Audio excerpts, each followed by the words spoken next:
I met Will when I was 30 and he was 30, and honestly, I thought he might be my last shot at something real. He'd been burned by a bunch of crazy exes and was practically ready to give up on relationships entirely, which I found kind of endearing at the time. There was something stable about him, something safe that I'd never really had before. We dated for 3 years, and they were good years. Not perfect, but good enough that when he proposed, I said yes without hesitation. The wedding was small, but nice, and for a while after, everything felt like it was falling into place. Will had his routines and his predictable ways, but I told myself that was what I wanted. Stability, security. Someone who wouldn't disappear on me like Hugo had years before, just vanishing one day for some other woman without so much as an explanation. But after we'd been married for a while, I started noticing things, little things at first.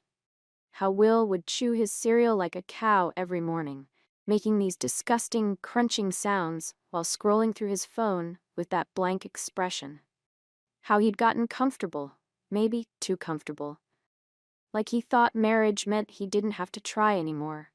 The romance had definitely faded, and I found myself wondering if this was really all there was to look forward to for the rest of my life. That's when I started thinking about Hugo again. I know how that sounds, but it wasn't what you think. I'd been reading about closure exercises and self-help techniques, and everything I found said it was healthy to acknowledge your past relationships instead of just pretending they never happened. Will wouldn't understand because he'd never had any real deep connections before me, just those pathetic little flings with girls who were clearly out of his league. But Hugo and I had history. Real, meaningful history that you can't just erase. So I decided to reach out, just for closure, just to prove to myself that I was over him and happy in my marriage. I saved his number under Ethel, because I didn't want Will getting the wrong idea if he happened to see a notification. It was harmless, really, just a precaution to avoid unnecessary drama while I worked through my feelings like a mature adult. The first message was simple, just a "hey, how are you doing" kind of thing. Hugo seemed surprised to hear from me, which was fair since we hadn't talked in years, not since he'd ghosted me for that other woman. But he was friendly enough, asking how I'd been, what I was up to these days. I told him I was married now, living a different life, and he seemed genuinely happy for me. Those first few conversations were exactly what I'd hoped they'd be. Closure-focused, mature, healing. We talked about old times without getting too deep, caught up on where our lives had gone, that sort of thing. I felt like I was handling it perfectly, getting the emotional resolution I needed while being completely faithful to my marriage. But then something shifted. Maybe it was because Hugo started opening up more, or maybe it was because talking to him reminded me of what it felt like to be truly wanted by someone who actually got me. Will had become so predictable, so boring in his contentment, and here was Hugo asking me real questions about my life, my dreams, the things that mattered to me. When was the last time Will had done that?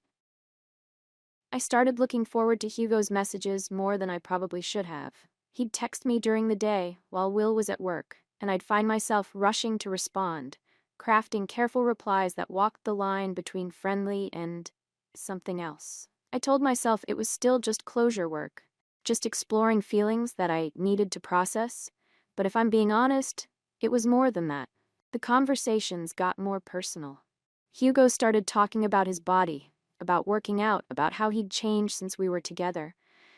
And I found myself responding in kind, telling him things I probably shouldn't have been telling him.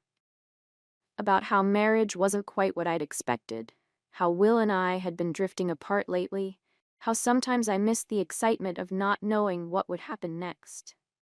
2 weeks into our renewed contact, I sent the message that probably changed everything. I know we've just been catching up so far, but I really miss you. I want you, Hugo, at least one more time, like old times. Even as I typed it, I knew I was crossing a line, but it felt so good to finally be honest about what I was feeling. To admit that my safe, stable marriage wasn't giving me everything I needed.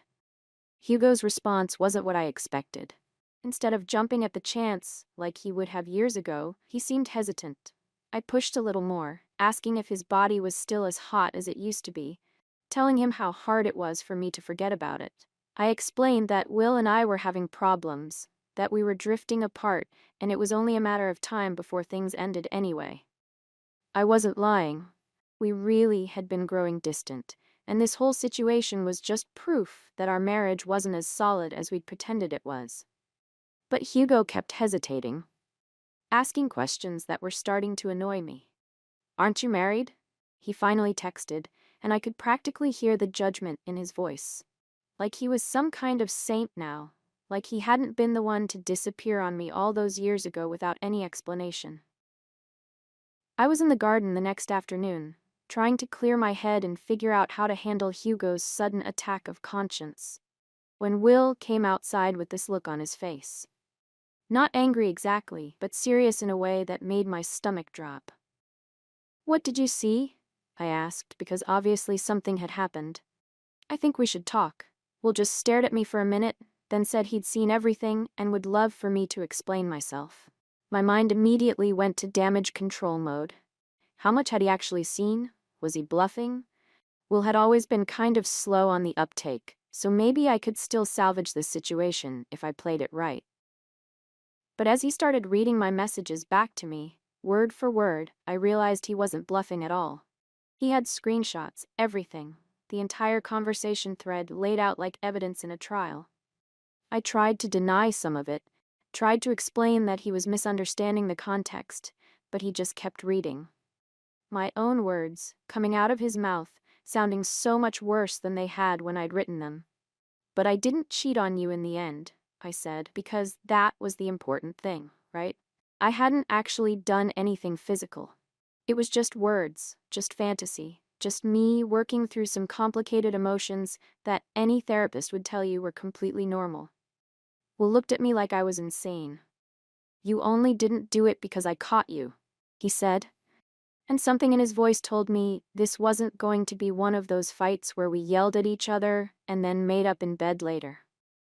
This was different. This was final. He told me he was filing for divorce. Not that he wanted to work things out, not that we should go to counseling, not that he needed time to think. Divorce. Immediately. Like our entire marriage meant nothing to him. Like 3 years of dating and however long we'd been married could just be thrown away over some text messages that didn't even lead to anything.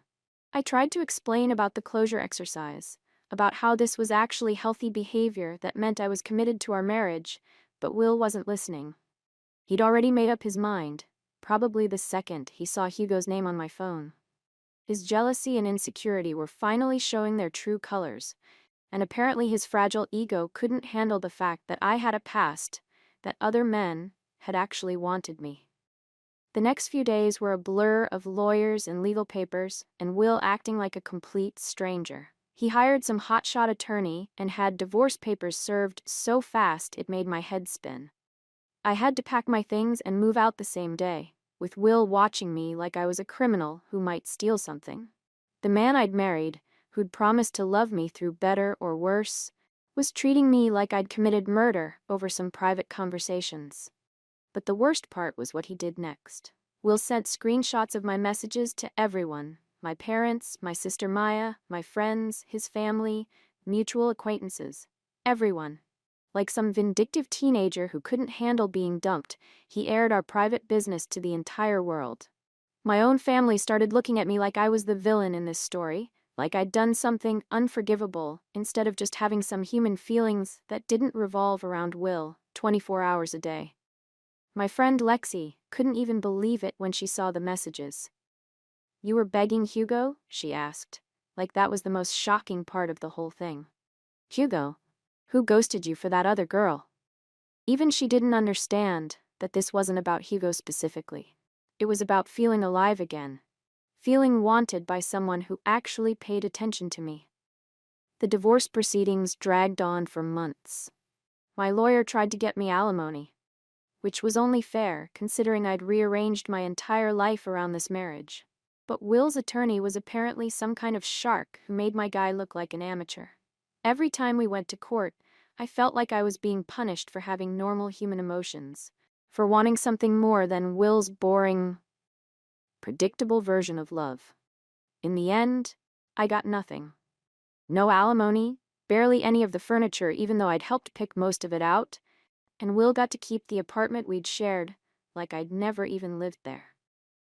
The judge looked at those screenshots and saw exactly what Will wanted him to see. A cheating wife who deserved nothing. Never mind that I'd never actually cheated. Never mind that our marriage had been failing long before I reached out to Hugo. Never mind that Will's reaction was completely disproportionate to what had actually happened. When the divorce was finally finalized, I thought that would be the end of it. Will would realize what he'd thrown away, maybe, or at least we could both move on with our lives. But I couldn't stop thinking about how wrong this all was, how I'd been painted as the villain when really I was just someone who'd made a mistake while trying to figure out her feelings. So I reached out to him one more time. I suggested we meet for coffee, just to talk, maybe find some closure for both of us. To my surprise, he agreed, and we met at this little place in the mall food court where we used to go sometimes when we were dating. I'd prepared what I wanted to say, how I'd realized that Hugo wasn't as different as I'd thought he would be, how Will had always been my safe place, even when I was too confused to see it clearly. I thought maybe if I could explain it right, help him understand that what I'd done came from a place of confusion rather than malice, we might be able to find our way back to each other. But Will just sat there listening with this cold expression I'd never seen before, like he was looking at a stranger. When I started crying, talking about how much I missed him and how sorry I was for hurting him, he just stood up and walked away. Left me sitting there in the food court crying like some pathetic woman who couldn't accept that her marriage was over. That was 6 months ago, and I haven't heard from him since. He blocked my number, blocked me on all social media, made it clear that as far as he was concerned, I no longer existed. Sometimes I drive by our old apartment and see his car in the parking lot, and I wonder if he ever thinks about me, if he ever regrets throwing away what we had over something that was ultimately just words on a screen. I've tried to move on, tried to build a new life, but it's hard when everyone in our social circle has heard his version of events. When I run into mutual friends, I can see the judgment in their eyes, the way they've all decided I'm the bad guy in this story. They don't understand that marriage is complicated, that sometimes people need to explore their feelings to figure out what they really want. They just see the screenshots Will shared and think they know everything about who I am and what happened between us. My sister Maya keeps telling me I should be grateful to be free of someone who could turn so cold so quickly, but she doesn't understand either. She never saw the Will I fell in love with, the one who used to look at me like I was the most important person in his world. That man is gone now, replaced by this stranger who could throw away years of history over some text messages that never even led to anything real. Sometimes I wonder what would have happened if I'd never reached out to Hugo, if I'd just accepted that marriage meant settling for Will's version of love and nothing more. But then I remember how alive I felt during those 2 weeks, how good it was to feel wanted and desired by someone who actually paid attention to me, and I can't bring myself to regret it entirely. I know how this all looks from the outside. I know people think I got what I deserved, that Will was justified in his reaction, that I brought all of this on myself. But they weren't living in my marriage. They didn't see how Will had gotten comfortable and complacent, how he'd stopped trying to be the man I fell in love with. They didn't feel what it was like to be taken for granted day after day, to wonder if this was really all there was to look forward to for the rest of my life. I wasn't looking to hurt anyone. I was just trying to figure out my feelings, to understand what I really wanted from life and love. Maybe I went about it the wrong way. Maybe I should have talked to Will directly instead of reaching out to Hugo. But my intentions were never malicious. I was just a woman in a stagnant marriage trying to feel alive again, trying to remember what it was like to be truly wanted by someone who saw me as more than just a comfortable routine. The hardest part is knowing that will never understand that. He'll never see past his own hurt and anger to recognize that what I did came from a place of loneliness and confusion rather than deliberate betrayal. He's moved on with his life.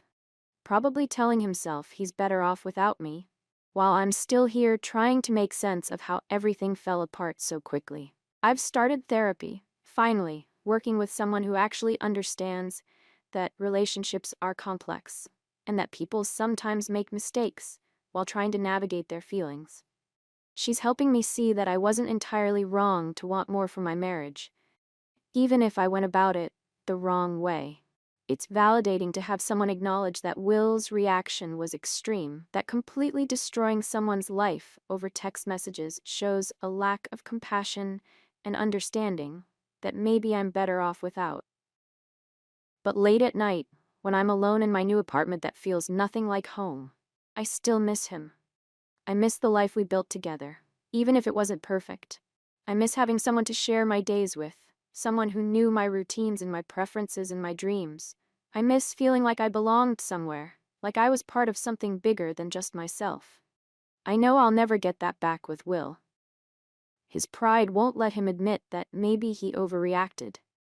Maybe he threw away something good over something that could have been worked through with patience and understanding. He's chosen to see me as the villain in our story, and nothing I say or do will change that narrative in his mind.